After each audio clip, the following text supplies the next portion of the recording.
دیوان خانہ پھاٹک سے اندر داخل ہوتے ہی نظر آتا تھا۔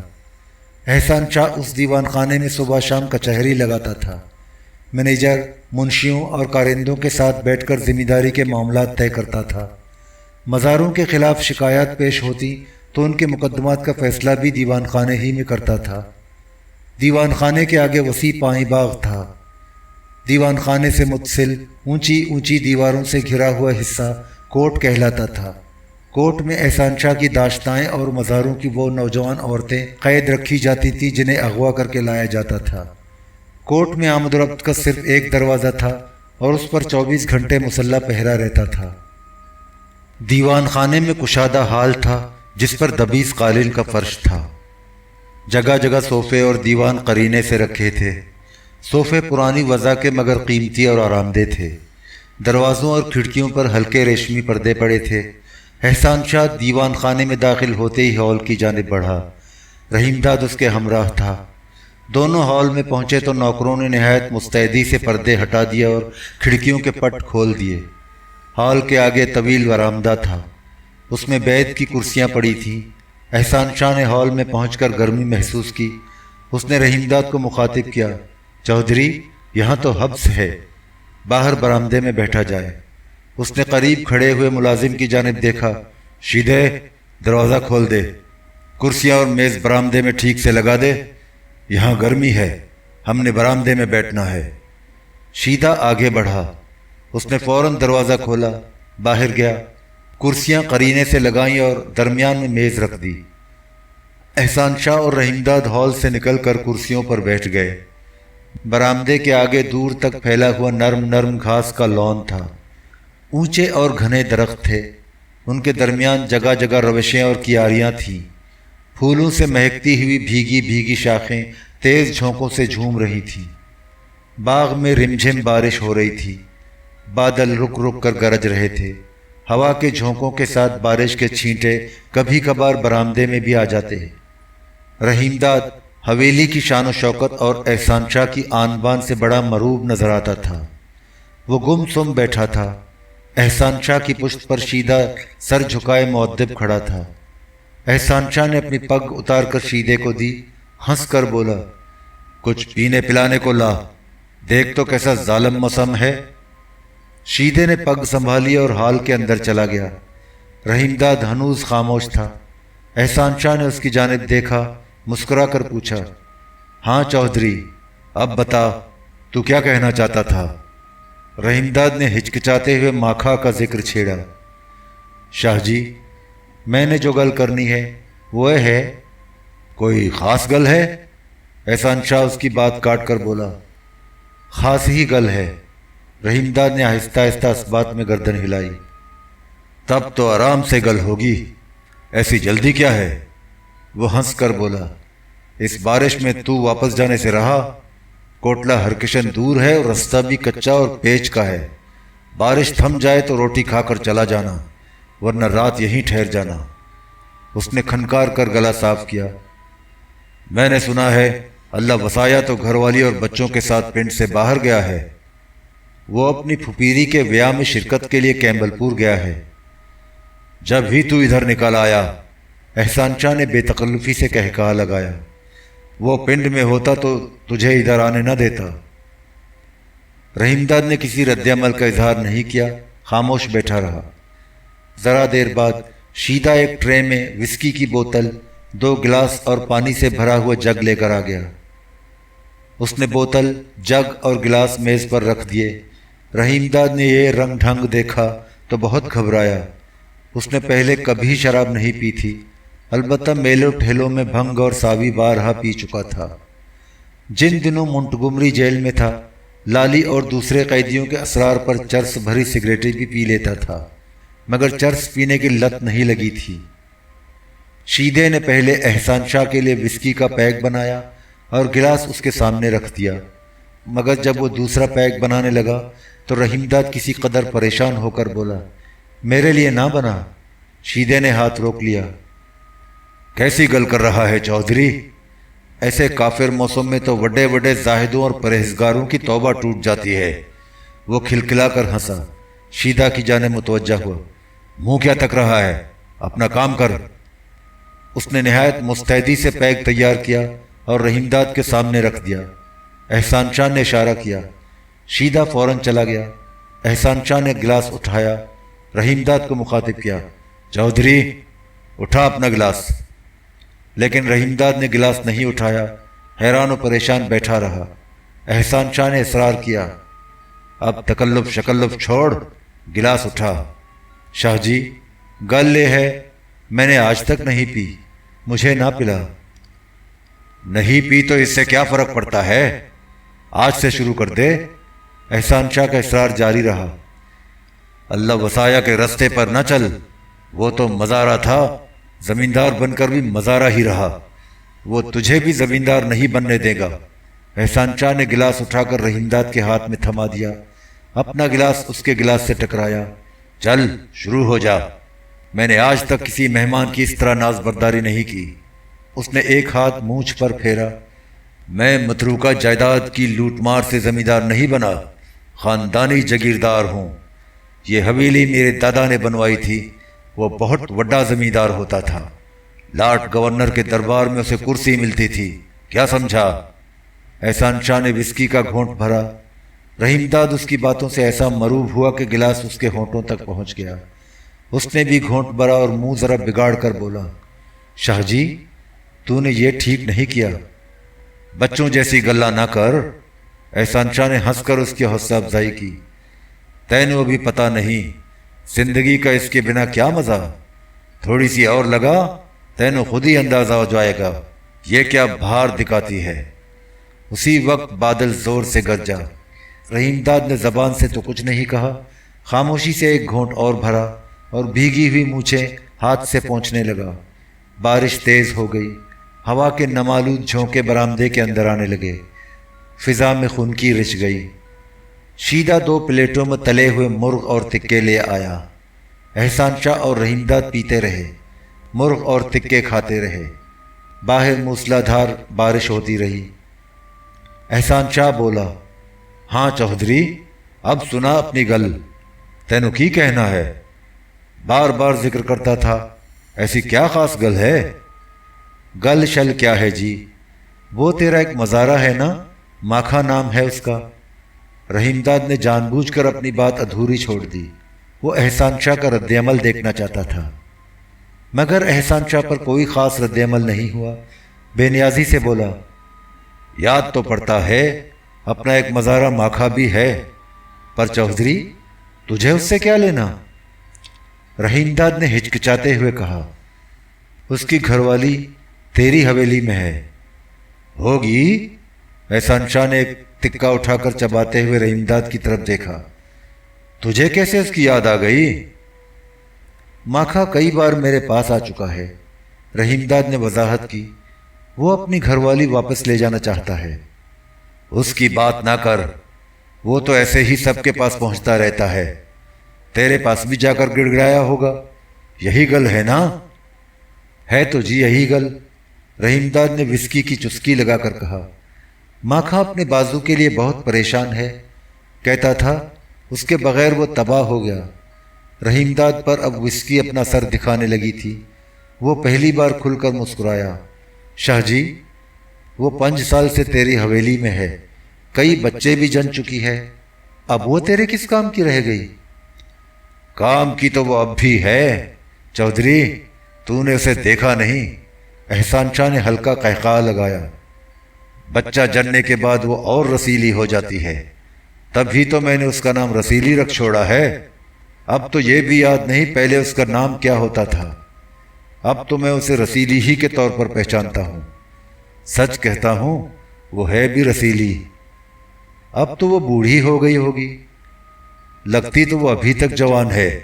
احسان شاہ نے مسکرا کر جواب دیا، تیری گل سمجھ نہیں آئی۔ رحیم داد نے چہرے کے تاثرات سے حیرت کا اظہار کیا، میں نے تو جی یہ دیکھا ہے 2-3 بچوں کے بعد تو مزاروں اور کمیوں کی گھر والیاں ایسی مریل اور بوڑھی لگتی ہیں کہ دیکھنے کو جی نہیں کرتا۔ چودھری تو بھی ٹھیک کہہ رہا ہے، احسان شاہ نے اس کی تائید کی۔